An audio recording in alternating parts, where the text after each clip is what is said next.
La poisse au bout du flingue. Salut mes agneaux.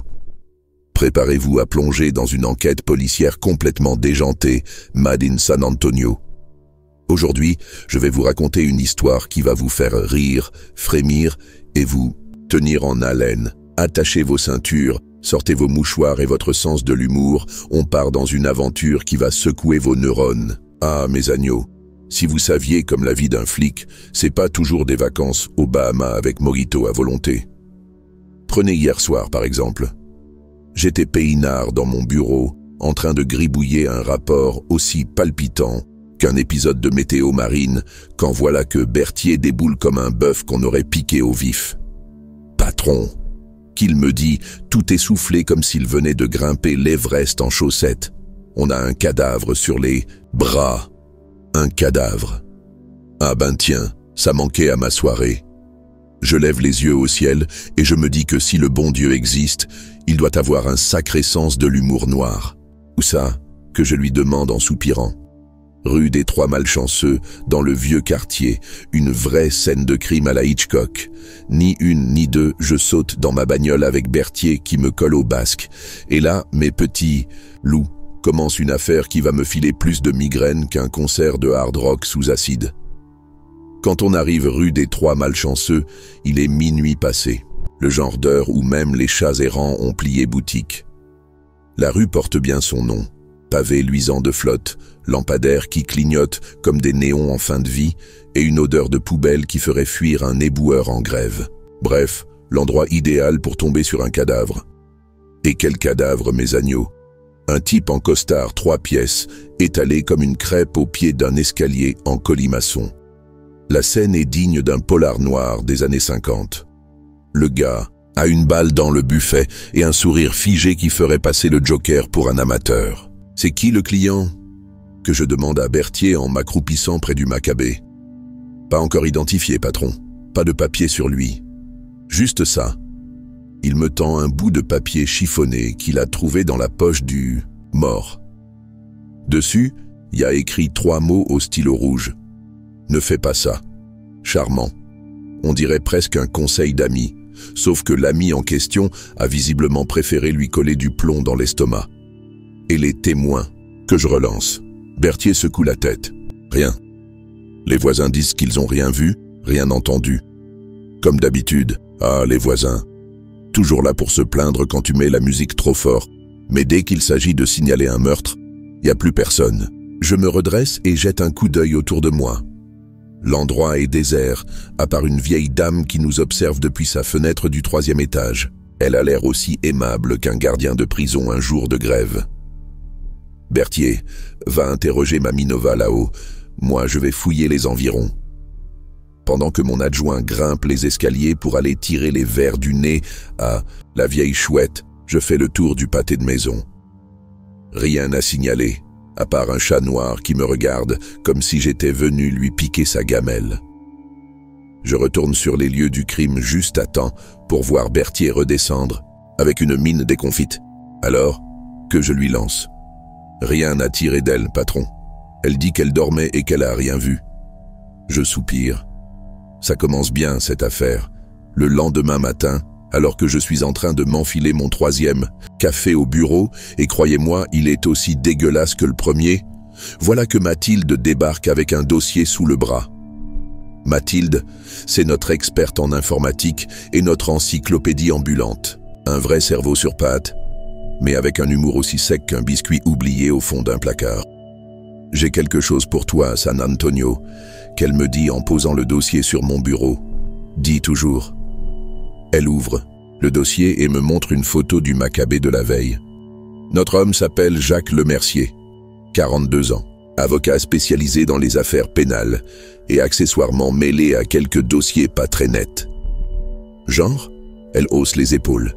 Blanchiment d'argent, fraude fiscale. Il défendait des types pas très recommandables. Des mafieux, des politiciens véreux. Tu vois le tableau? Ah, voilà qui commence à devenir intéressant. Si Lemercier avait des clients aussi douteux que ses pratiques juridiques, ça nous fait une belle brochette de suspects potentiels. Et ce bout de papier qu'on a trouvé sur lui, que je demande. Mathilde secoue la tête. Pas encore d'explication là-dessus. Mais j'ai fait analyser l'écriture, c'est pas celle de Lemercier. Donc quelqu'un lui a glissé ça avant qu'il se fasse descendre. Charmant programme. Entre les mafieux rancuniers et les politiciens véreux, on va avoir du boulot. L'enquête piétine pendant 2 jours. On interroge des collègues de Lemercier, ses clients habituels. Mais personne ne semble savoir pourquoi il aurait fini avec une balle dans le buffet.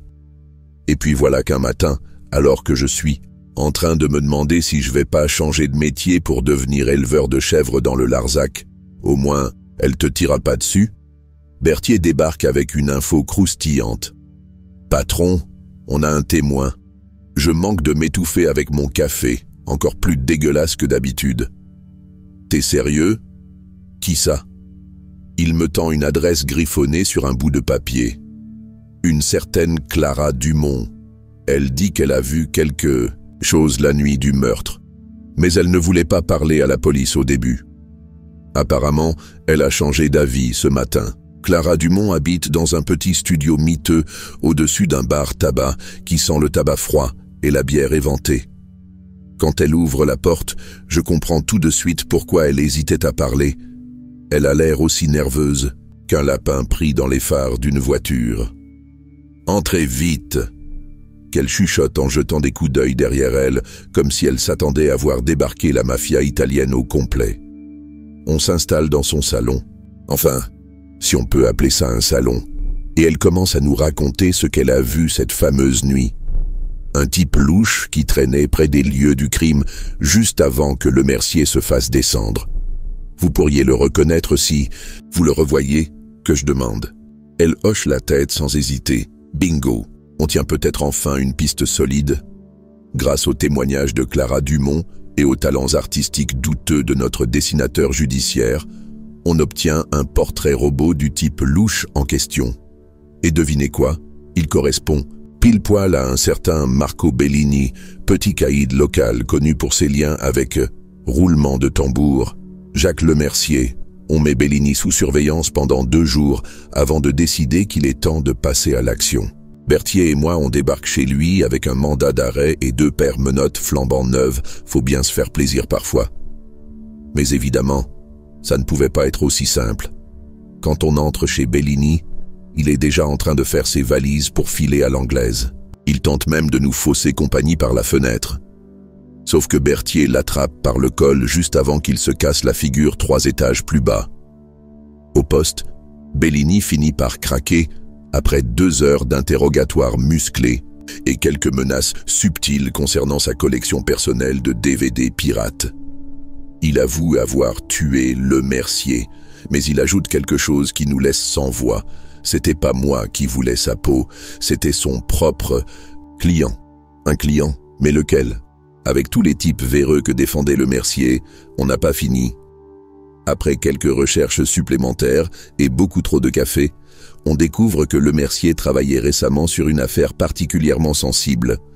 Il défendait un politicien haut placé accusé de corruption massive. Et devinez quoi? Ce politicien avait tout intérêt à faire taire son avocat avant qu'il décide de balancer tout ce qu'il savait. On organise donc une petite visite surprise chez monsieur le politicien véreux. Appelons-le Dupont pour préserver son anonymat. Évidemment, il nie tout en bloc au début. Mais quand on lui montre les preuves qu'on a récoltées, « Merci, Mathilde », il finit par avouer. « Oui, j'ai demandé à Bellini de s'occuper de Lemercier, mais c'était juste pour lui faire peur. Je voulais pas qu'il le tue. Ah ben tiens. Et moi je voulais être astronaute quand j'étais gosse. » Au final, Dupont est arrêté pour complicité de meurtre et corruption aggravée. Bellini écope d'une peine bien méritée. Et Clara Dumont reçoit une protection rapprochée pour avoir eu le courage de témoigner contre ces salopards. Quant à moi, eh bien, disons que je vais enfin pouvoir dormir tranquille après cette affaire tordue.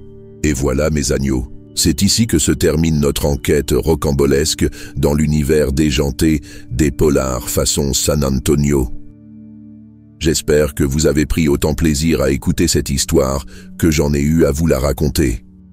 Si c'est le cas, N'oubliez pas votre petit pouce bleu et votre abonnement pour ne rien rater des prochaines aventures. Prenez soin de vous et restez curieux. À bientôt.